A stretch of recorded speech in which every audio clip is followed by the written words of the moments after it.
everybody, and happy Thursday. It's me, your songwriting partner, your co-producer, and as always, your friend Joe Seeby. And welcome, guys. Happy Thursday. Thursday's always part 2 of our creative writing series. The first one last night being ghostwriting. This one is the second half of the same series that we like to call Picture This. Picture This is when I give you an image, a photograph, could be a painting, a comic strip, just a Google image, a screensaver image, anything that I think is thought-provoking, that I think would be a good conversation starter to write a song. There's no words, it's just an image. You're forced to look at it, pull a story out of that picture, write it down, make sure it rhymes, make sure it tells a story, and there you have it. That's the assignment. We like to call it Picture This, okay? So, every week I give you this assignment. It's a very difficult assignment. It can be difficult. It doesn't have to be, and it could be whatever you want it to be about, No matter what the picture is, it's whatever it makes you think about. Then that's the right story for the photograph, okay? Now, I look at the pictures, I always try to throw what's in there and bring it into my stories, okay? But there's no wrong way to do this. The only wrong thing is if it didn't rhyme, is if it didn't tell a story, and it didn't make sense to every listener out there, okay? Like I said this about last night's assignment.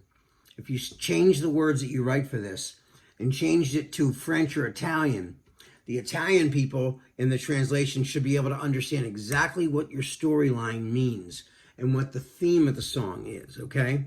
Now, the only stipulation and rules, like I tell you every week, is it's got to rhyme.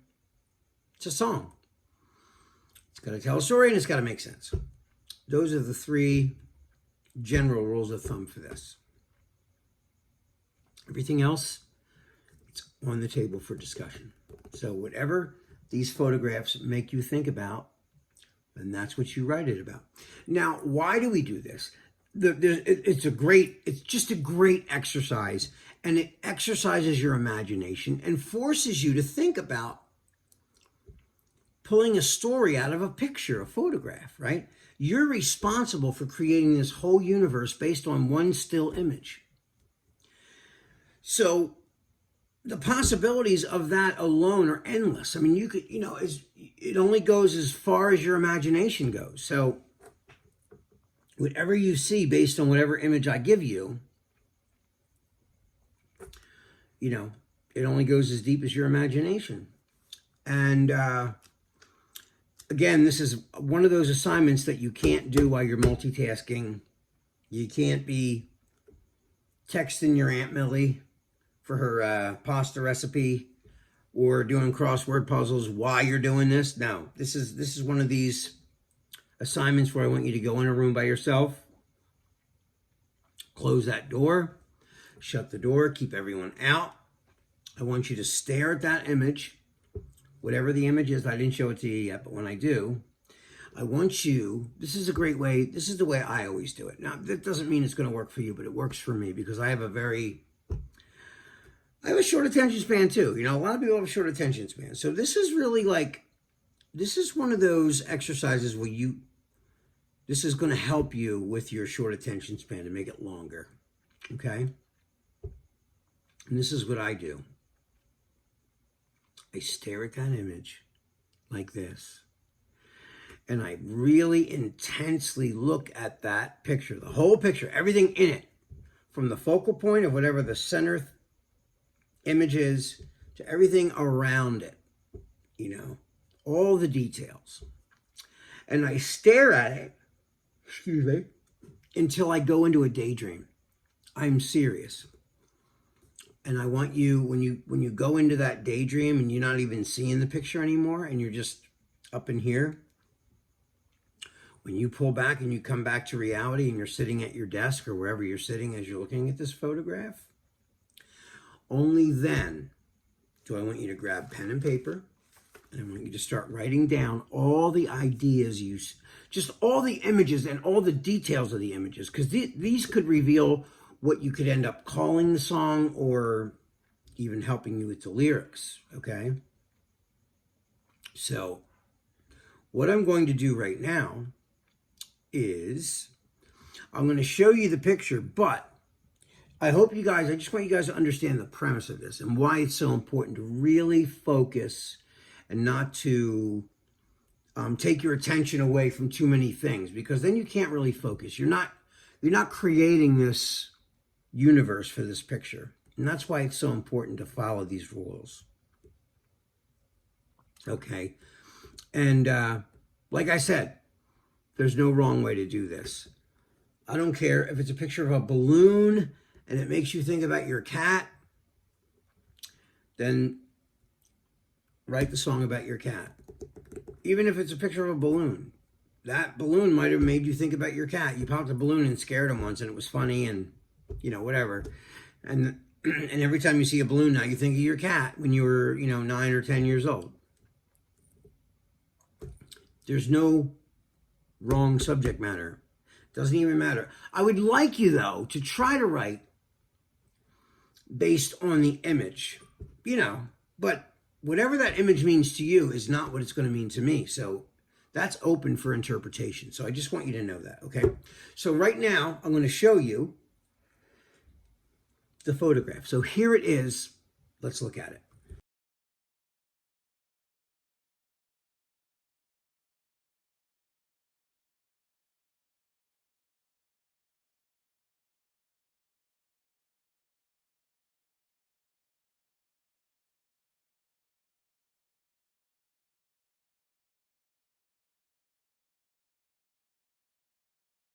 And now we're back. So you saw the image.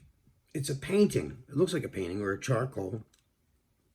It could be a charcoal painting. It looks like a woman based on the image I'm looking at.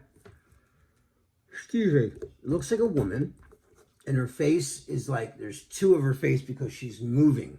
She appears to be crying or angry. To me, she looks angry and very aggressively angry, where she's maybe crying or having, but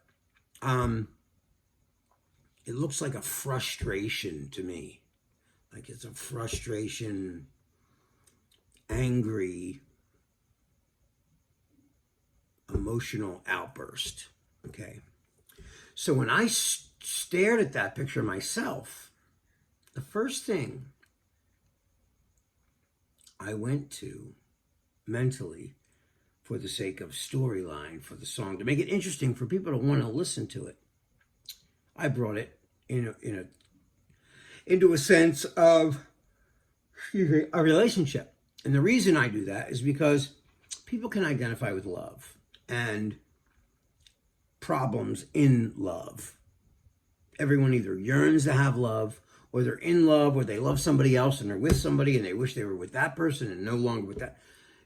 That's the drama that creates people's story to be pulled in. So that's, I go with that a lot, because love makes the world go round, or romance or relationships or talking about it. So I usually try to write something that everybody can relate to. Okay, so I'm going to read you, but not yet. I'm going to tell you what it made me think of. So this person feels so frustrated where they are with this other person, okay? And they're not going to be together anymore, apparently, from what I wrote. So I wrote, "You're bringing out the best of the worst in me, and all your friends think that I'm the enemy. I know we can't erase the mistakes we made, but I'm hoping we move on and the scars will fade.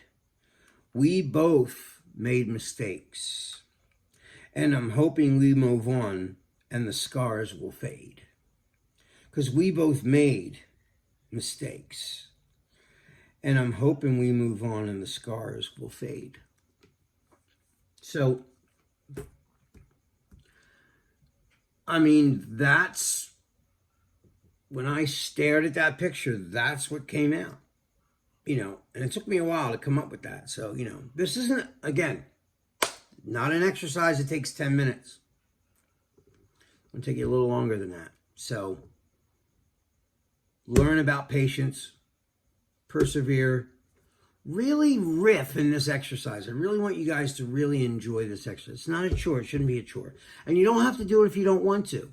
Write a poem. It doesn't have to be a song, but write a poem. Write something creative based on whatever you're looking at on these Thursday classes, okay? All right, guys, that is all the time that we have for tonight. This is your songwriting partner, your co-producer, and as always, your friend Joe Seavey. I love you guys.